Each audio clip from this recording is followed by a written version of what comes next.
Hello everyone, I'm so glad you could join us. I'm going to start this week by sharing the gospel lesson from Sunday, John chapter 17, verses 1 through 11. Jesus prays for his disciples. After Jesus had spoken these words, he looked up to heaven and said, "Father, the hour has come. Glorify your Son, so that the Son may glorify you, since you have given him authority over all people to give eternal life to all whom you have given him. And that this is eternal life, that they may know you, the only true God, and Jesus Christ, whom you have sent. I glorified you on earth by finishing the work that you gave me to do. So now, Father, glorify me in your own presence with the glory that I had in your presence before the world existed. I have made your name known to those whom you gave me from the world. They were yours, and you gave them to me, and they have kept your word. Now they know that everything you have given me is from you. For the words that you gave to me I have given to them, and they have received them, and know in truth that I came from you, and they have believed that you sent me. I am asking on their behalf. I am not asking on behalf of the world, but on behalf of those whom you gave me, because they are yours. All mine are yours, and yours are mine. And I have been glorified in them. And now I am no longer in this world. But they are in the world, and I am coming to you. Holy Father, protect them in your name that you have given me, so that they may be one, as we are one. Jesus' prayer today shows us what's most important to him. What's most important to him is that his disciples, that we, they knew then and we know now that he loves us, and that the life that he lived and his ministries are about love, and that we should live a life based on his life and his ministries and his love. And since he has given us his love, we can take that love and share it with our families, our communities, our world. I have a book to share with you today called Somebody Loves You, Mr. Hatch. I think it will help us kind of understand what Jesus means in that prayer.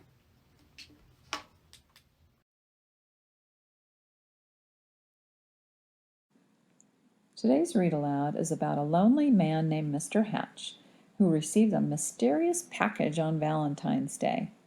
Mr. Hatch needs to find out who his secret admirer is. Somebody Loves You, Mr. Hatch. Written by Eileen Spinelli. Pictures by Paul Yalowitz. Mr. Hatch was tall and thin, and he did not smile. Every morning at 6:30 sharp, he would leave his brick house and walk 8 blocks to the shoelace factory where he worked. At lunchtime, he would sit alone in a corner, eat his cheese and mustard sandwich, and drink a cup of coffee. Sometimes he brought a prune for dessert. After work, he would make 2 stops, at the newsstand to get the paper, and at the grocery store to buy a fresh turkey wing for his supper. After supper, he read the paper, took a shower, and went to bed early.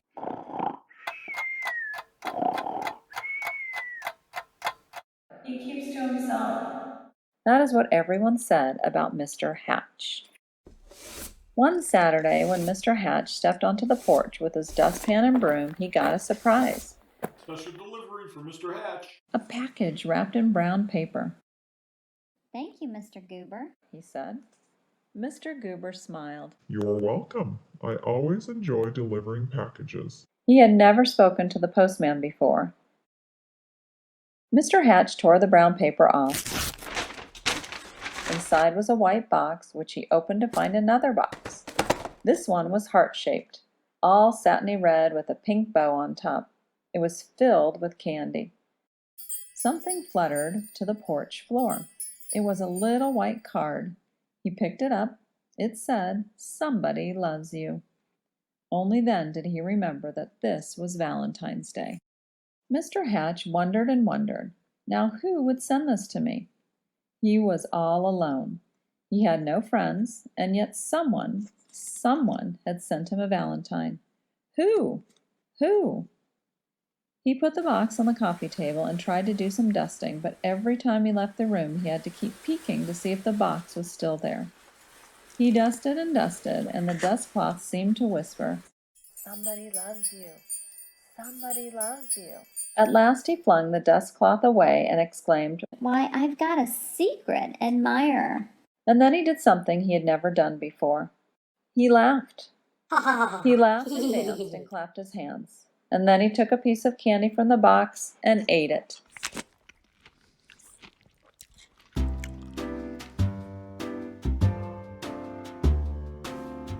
Mr. Hatch changed his shirt and found some old aftershave in the bottom drawer. He splashed it on his face. He picked out a yellow tie with blue polka dots, and then he went for a walk. Maybe He thought. I will meet the person who sent me the candy. Of course, no one had ever seen Mr. Hatch wearing a tie, or smelling of aftershave, or smiling. So he got a lot of attention. Mrs. Weed tripped over her dog. Mr. Dunwoody nearly fell off his ladder. And little Tina Finn spilled all the toys out of her wagon. Mr. Hatch waved hello to them all. On Monday, it was back to work. At lunchtime, Mr. Hatch sat in the middle of the cafeteria. He spoke to everyone and passed out chocolates from his heart box. On the way home, as usual, he stopped at the newsstand. Mr. Smith handed him the usual newspaper. I think I'll have a pack of mints, said Mr. Hatch, not as usual. Mr. Smith was shocked. Was that you speaking, Mr. Hatch? Indeed it was. Said Mr. Hatch. I said I would also like a pack of mints. And if you don't mind my saying so, Mr. Smith, you don't look very well today. Mr. Smith recovered from a shock to reply, You're right. I don't feel very well. I have a cold. I was supposed to go to the doctor's this afternoon, but the stand has been so busy I haven't had the time. Mr. Hatch smiled. Why, I'd be happy to watch the stand for you while you go. Mr. Smith could hardly believe his ears. You would? Certainly. Just show me what to do. And so Mr. Hatch ran the newsstand for an hour. He wondered if any of the women who stopped to buy a paper, or a magazine, or a candy bar had sent him the mysterious valentine. When Mr. Smith returned, Mr. Hatch made his usual stop at the grocery store. I'm a little tired of turkey wings, He told Mr. Todd. I think I'll have a nice fresh slice of ham. Mr. Todd weighed the meat and wrapped it. You look worried. Said Mr. Hatch. I am. Said Mr. Todd. My little girl is late. She hasn't come home from school yet, and I can't leave the store to look for her until my wife arrives. Goodness, why didn't you say so? Said Mr. Hatch. I will go look for her. And so he walked to school and found little Melanie Todd by the swings and brought her home. Thank you, said the grocer. Anytime. Said Mr. Hatch. After supper, Mr. Hatch did not bother to read the paper. He decided to bake brownies instead. It would be nice to have brownies to share the next day with the people at the shoelace factory. As he baked, the warm chocolate smell of brownies floated through the neighborhood. Children gathered round Mr. Hatch's house, sniffing the air. Well, I suppose the factory can wait. Said Mr. Hatch as he looked out the window. And he brought out 2 platefuls. Now what are brownies without lemonade, he said, and he stirred up a nice cold pitcher. When the parents came to gather their children, they had some brownies too. It turned out to be a picnic in Mr. Hatch's backyard. He dusted off an old harmonica and played songs he remembered from his boyhood. Everyone danced. And so the days and weeks went by. When Mr. Hatch wasn't smiling, he was laughing. And when he wasn't laughing, he was helping someone. And when he wasn't helping someone, he was having a party in his yard or on his porch. He seemed to have forgotten about finding the person who sent him the valentine. Then one afternoon, Mr. Goober the postman came to his door. His face was very serious. "Come in, Mr. Goober," said Mr. Hatch. "You look upset." I am upset. I made a mistake some time ago. My supervisor is very angry with me. Do you... "Yes, Mr. Goober, what is it?" Do you recall the package I delivered to you? On Valentine's Day, I think it was? "Yes, I believe so," replied Mr. Hatch, beginning to feel a little uneasy. I don't suppose you still have it, said Mr. Goober sadly. "As a matter of fact, I still have the box. The candy is gone, though. Why do you ask?" The postman took a deep breath. I'm afraid I delivered it to the wrong address. It was supposed to go to another house. Mr. Hatch recalled tearing off the brown paper. It had never occurred to him to look at the address. He fetched the heart-shaped box and the pink bow and gave them to the postman. "I do hope your supervisor won't be too angry with you now." The postman was heading down the sidewalk when Mr. Hatch called from his porch. "Mr. Goober, I forgot something." He gave the postman the little white card. Alone in his living room, Mr. Hatch sighed. "Nobody loved me after all." And then he read the paper, took a shower, and went to bed early. The next morning at 6:30 sharp, Mr. Hatch left his brick house and walked 8 blocks to the shoelace factory. At lunchtime, he sat in the corner by himself, ate his cheese and mustard sandwich, and drank a cup of coffee. After work, he stopped at the newsstand for his paper, but he did not speak to Mr. Smith. And when he ordered his turkey wing from Mr. Todd, he did not smile. Nor did he pat little Melanie Todd on the head, or bake brownies, or have picnics, or parties, or play his old harmonica anymore. Everyone whispered, "What is wrong with Mr. Hatch?" Mr. Goober, the postman, told them. "We love Mr. Hatch. Insisted Mr. and Mrs. Dunwoody. He gave us flowers for our garden." "He helped us to mend our back fence." Mrs. Weed nodded. "I love him too. He saved his bones for my dog Ruffy." Ruffy barked. She loved Mr. Hatch too. Mr. Smith told everyone how Mr. Hatch had watched his newsstand so he could visit the doctor. And Mr. Todd told everyone how Mr. Hatch had found his little girl. All the children in the neighborhood remembered Mr. Hatch's wonderful brownies and lemonade, and most of all his laughter. "Poor Mr. Hatch," they said. "What can we do?" Then Mr. Goober announced, I have an idea. On Saturday morning, Mr. Hatch woke to a bright and sunny day. He put on his old overalls and went out to the porch with his dustpan and broom. He couldn't believe his eyes. All over the porch were red and white hearts and pink bows. There were boxes of candy on the chairs and yellow streamers flowing from the ceiling. And sticking up out of his mailbox was a shining silver harmonica. The front yard was filled with people. Happy, smiling people. They were holding up a huge sign with hand-painted letters. It said, "Everybody loves Mr. Hatch." Mr. Hatch dabbed at a tear with his handkerchief. "I do believe," he sniffed, "that someone loves me after all." And then he smiled. And then he laughed.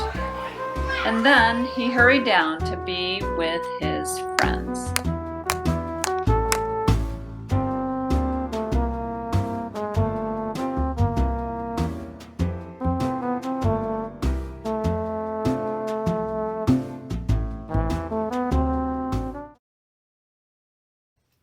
That was Somebody Loves You, Mr. Hatch by Eileen Spinelli. So, how did Mr. Hatch feel at the very beginning of this book? He was kind of grumpy, kind of lonely, not feeling much love.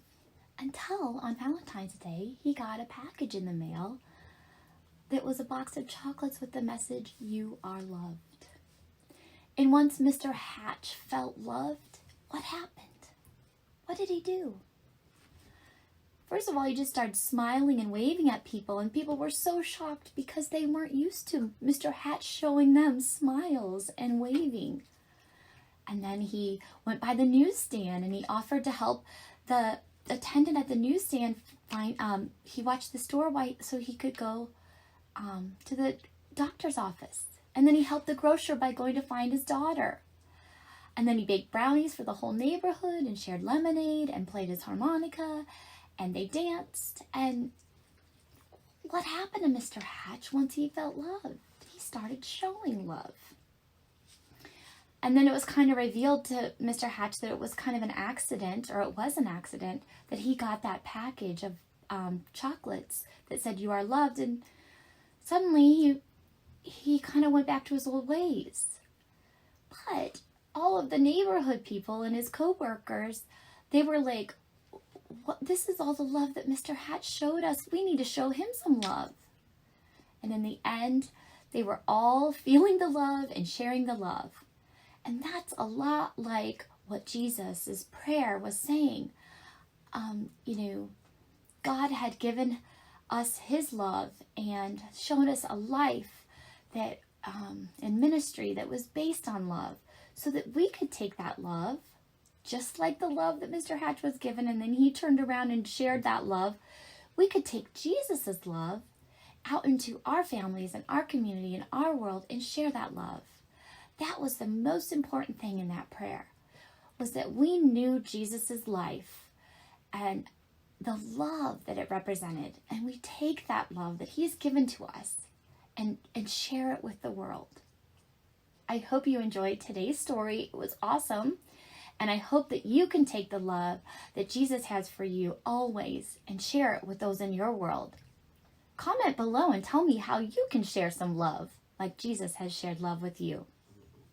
Have a great night, everyone. Bye-bye.